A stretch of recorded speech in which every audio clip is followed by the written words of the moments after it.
Hello everybody, welcome to Ice Point. तो आज हम लोग बात करने वाले हैं एक बहुत बड़ी ब्रेकिंग न्यूज़ के बारे में। कल एक ब्रेकिंग न्यूज़ आई। कौन सी न्यूज़ थी ये? प्रधानमंत्री नरेंद्र मोदी जी ने ये जो 3 फार्म बिल्स आए थे ना, कब आए थे याद है? 5 जून 2020। ये जो बिल्स है ये निरस्त कर दिए जाएंगे। कब निरस्त किए जाएंगे? 29 नवंबर से 23 दिसंबर तक चलने वाला है शीत सत्र यानी कि विंटर सेशन, और इसी में कई सारे बिल्स जैसे कि crypto currency, bank regulation act, इनको लेकर डिस्कशन होगा और ये जो बिल है ये रिपील कर दिया जाएगा। तो आज की इस वीडियो में हम क्या जानने वाले हैं कि आखिर इस बिल को लाने के कारण क्या थे, क्यों लाया गया ये बिल, और सेकंड रीजन क्या था प्रोटेस्ट का। आखिर लोग क्यों प्रोटेस्ट कर रहे थे, फार्मर्स क्यों प्रोटेस्ट कर रहे थे, ठीक है। और नेक्स्ट है कि जो सरकार है उसकी प्रतिक्रिया क्या थी इन प्रोटेस्ट को लेके, और इस पूरे सिचुएशन में, इस पूरे साल में उनकी प्रतिक्रिया क्या थी। और नेक्स्ट है कि आखिर रिपील यानी कि निरस्त होता कैसे, ठीक है। तो ये वीडियो आपको बहुत कुछ सिखाने वाली है, आई एम रियली श्योर। तो आप चाहें तो इस वीडियो को लाइक कर सकते हैं, और हाँ, इतनी प्राइवेसी मेंटेन करके क्या करेंगे, अपने दोस्तों से शेयर कीजिए, उन्हें भी ज्ञान मिले। ज्ञान बांटने से बढ़ता है, ठीक है। तो चलिए स्टार्ट करते हैं। सबसे पहले हम जानेंगे कि इन्हें क्यों इंट्रोड्यूस किया गया। ये तो हम सभी को पता है कि मंडी की मोनोपोली बढ़ती जा रही थी, उसमें लोग कैटल यानी कि ग्रुप बना लेते थे और एक प्राइस से ऊपर जाते ही नहीं थे, जिससे कहीं ना कहीं जो किसान थे उनका शोषण हो रहा था। तो इससे बचाने के लिए इस बिल को इंट्रोड्यूस किया गया। और दूसरा क्या कारण था कि इनका जो पूरा वर्क होता था ना, इसे एक लीगल फ्रेमवर्क देना चाहती थी सरकार, इसीलिए ये लॉस लाए गए। तीसरा रीज़न क्या था कि रेस्ट्रिक्शंस को हटाने के लिए, अवरोध को हटाने के लिए। कौन कौन से रिस्ट्रिक्शंस हैं? पहला जानते हैं हम कि पहले क्या था कि आप सिर्फ जिस स्टेट में रहते हैं उसी स्टेट में सेल कर सकते हैं, बट अब तो ऐसा नहीं था ना। इस लॉ के आने के बाद आप चाहें तो किसी और स्टेट में भी, इंडिया के किसी भी स्टेट में कर सकते हैं। तो ये 3 महत्वपूर्ण रीज़न हो गए। आप चाहें तो उसे लिख भी सकते हैं अपने कॉपी पे। आगे चलते हैं। प्रोटेस्ट का रीज़न क्या था? पहला रीज़न था प्रोटेस्ट का कि जो मंडीज थी ना, उनसे स्टेट फंड काफ़ी ज़्यादा आता था। स्टेट फंड क्या होता है? जो राज्य सरकार है उसे काफ़ी ज़्यादा टैक्स मिलता था। और अगर हम पंजाब की बात करें, पंजाब हरियाणा, तो यहाँ तो मतलब 1000 करोड़ का टैक्स मिलता था। अब कौन सा स्टेट चाहेगा कि उसकी 1000 करोड़ की कमाई अचानक से छिन जाए? मतलब वो सारे पैसे वो इंफ्रास्ट्रक्चर में लगाता था, डेवलपमेंट में लगाता था, तो वो पूरी तरीके से ख़त्म हो जाते हैं, ठीक है। दूसरा क्या था? मिडल मैन यानी कि अशर्तियास, इनकी जॉब चली जाती। हरियाणा और पंजाब की अगर हम बात करें तो हज़ारों की संख्या में हैं ये लोग, एक दो नहीं है। और इन सब की जॉब चली जाती तो ये तो बेरोजगार हो जाते ना। तो ये भी एक बहुत ही मुख्य कारण था, ठीक है।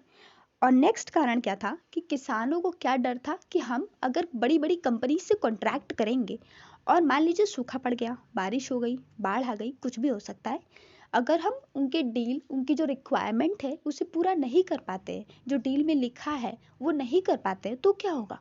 वो हमारी लैंड ले लेंगे तो हम कैसे रहेंगे?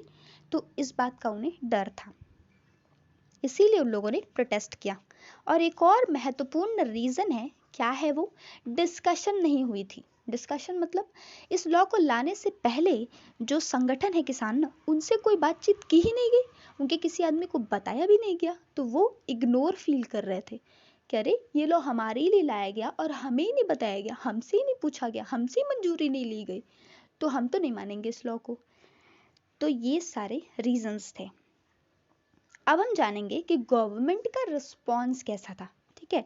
5 जून को जब ये लॉन्च होता है तो 25 सितंबर को उसके बाद फार्मर्स प्रोटेस्ट कर देते हैं। 27 को क्या होता है कि प्रेसिडेंट इस जो ये बिल इंट्रोड्यूस किया गया था ना, इसे मंजूरी दे देते हैं, साइन कर देते हैं उस पेपर पे। उससे ये जो बिल थे ये एक्ट बन जाते हैं, ठीक है। ये जैसे एक्ट बनते हैं 25 नवंबर को दिल्ली चलो मूवमेंट होता है, जो कि पंजाब और हरियाणा के फार्मर्स करते हैं। फिर 3 दिसंबर को क्या होता है, सरकार कहती है कि अरे भैया ऐसा मत करो, हम लोग बैठ के बातचीत करके सुलझाने की कोशिश करते हैं ना, ऐसे मार धाड़ लड़ाई में क्या रखा है। तो बातचीत करने की कोशिश की जाती है। फिर 3 दिसंबर को कुछ नहीं होता है, तो कहते हैं ठीक है चलो परसों बात किया जाएगा। तो परसों फिर से यानी कि 5 दिसंबर को ये लोग फिर से बातचीत करते हैं, लेकिन इन दोनों ही वार्तालापों का कोई कंक्लूजन नहीं निकलता, कोई निवारण नहीं निकलता है, फार्मर्स मानने को तैयार ही नहीं थे।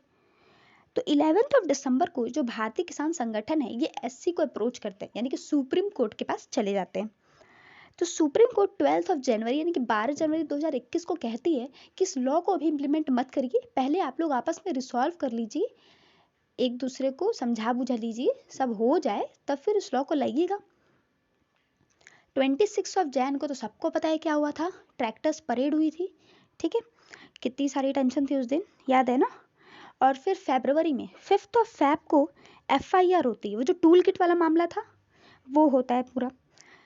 उसी फरवरी में रेल रोको मूवमेंट भी किया जाता है। इन सब की डेट याद रखने की आपको जरूरत नहीं है, बस ये याद रख लीजिए कि कब कब क्या क्या हुआ, बस इसका ऑर्डर याद रख लेंगे ना तो इनफ है इतना।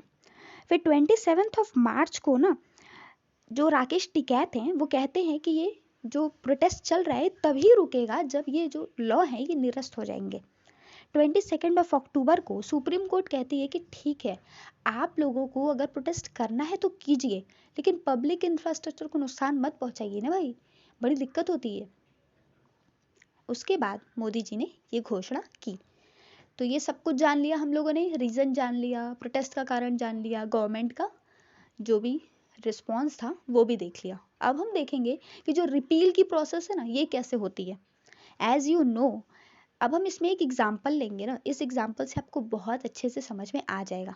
तो चलिए हम एक लॉ को इंट्रोड्यूस करते हैं आपके सामने, ठीक है। वो लॉ है मोटर व्हीकल एक्ट। शब्दों पे मत जाइएगा, सिर्फ समझिएगा, एग्जाम्पल है। अब ये मत पूछेगा कि मोटर व्हीकल एक्ट क्या होता है क्योंकि ये तो हमें भी नहीं पता, बस ये समझने के लिए as a example. Motor Vehicle Act है।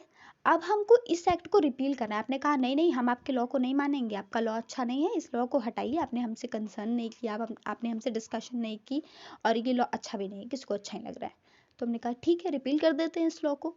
तो उसके लिए हम उसी बिल को, वो जो एक्ट था पहले, उसी एक्ट को फिर से लॉन्च करेंगे, ठीक है, फिर से इंट्रोड्यूस करेंगे। लेकिन एक अंतर होगा, मोटर व्हीकल एक्ट को हमने पहले इंट्रोड्यूस किया था, अब हम मोटर व्हीकल ब्रैकेट में रिपील एक्ट को इंट्रोड्यूस करेंगे। और इन दोनों एक्ट में अंतर क्या है कि जो दोबारा इंट्रोड्यूस किया हुआ है ना उसमें लास्ट में ऑब्जेक्टिव लिखेंगे, यानी कि कारण लिखेंगे क्या कि क्यों हम इस चीज़ को वापस ले रहे हैं, क्यों हम इस चीज़ को निरस्त कर रहे हैं, वो कारण लिखेंगे। और उसके बाद वो बिल पास करवाने के लिए जितने मेजॉरिटी ऑफ वोट्स मिले थे, अगर उतने ही वोट इसे भी मिलते हैं तो ये पूरी तरीके से निरस्त हो जाएगा। जैसे ही प्रेसिडेंट अपनी असेंट देंगे वैसे ही वो बिल नष्ट हो जाएगा, ठीक है। आई होप आपको समझ में आया होगा। चलिए हम अपनी एक बहुत ही अच्छी उम्दा ड्राइंग बना के आप लोगों को समझाने की कोशिश करते हैं, ठीक है। अगर थोड़ी बेकार लगे ड्राइंग तो थोड़ा सा मैनेज कर लीजिएगा, वैसे कोशिश है कि अच्छी ड्राइंग बने। चलिए, तो ये मान लीजिए मोटर व्हीकल एक्ट है, ठीक है। अब हमने एक और एक्ट को इंट्रोड्यूस किया क्योंकि हमें इसे रिपील करना है। तो मोटर व्हीकल रिपील एक्ट हमने इंट्रोड्यूस किया।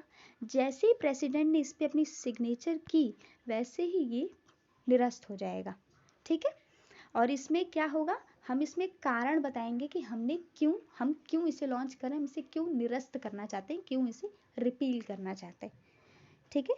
आई होप आपको बहुत अच्छे से समझ में आ गया होगा। इस वीडियो के जितने भी बातें की थी हमने कि हाँ हम इन चीज़ों पे डिस्कशन करेंगे, आपको समझ में आ गया होगा।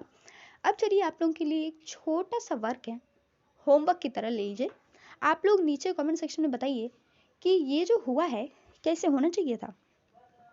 बताइएगा कि ये जो हुआ है क्या ये सही है, क्या ये होना सही है, क्या ये जो हुआ है बिलों को निरस्त करना सही है। अपने पॉइंट ऑफ व्यू ज़रूर रखिएगा, बिल्कुल भी किसी भी भाषा में रख सकते हैं, आपको जो भाषा आती है आप उस भाषा में रखिएगा, ठीक है। कोई वो नहीं है कि आप ये भाषा में नहीं रखेंगे या आप तमिल नहीं बोल सकते या आप कुछ भी नहीं बोल सकते, सारी भाषाएं अलाउड है, जो भाषा आती हो आप उसमें लिखिए। और बताइए कि आपके क्या विचार हैं इस पे। इससे कहीं ना कहीं ना आपको एक डायमेंशन मिलेगा सोचने के लिए, ठीक है। तो अपने बस अपने डिस्कशंस, अपने पॉइंट ऑफ व्यूज़ ज़रूर शेयर कीजिएगा। और हाँ, इस वीडियो को आप लाइक कर सकते हैं, मम्मी पापा नहीं डांटेंगे, प्लीज़ आप लाइक कर लीजिए, उन्हें कोई दिक्कत नहीं होगी क्योंकि ये वीडियो सच में बहुत अच्छा है। एंड इस चैनल को सब्सक्राइब कर लीजिएगा। Thank you so much for watching.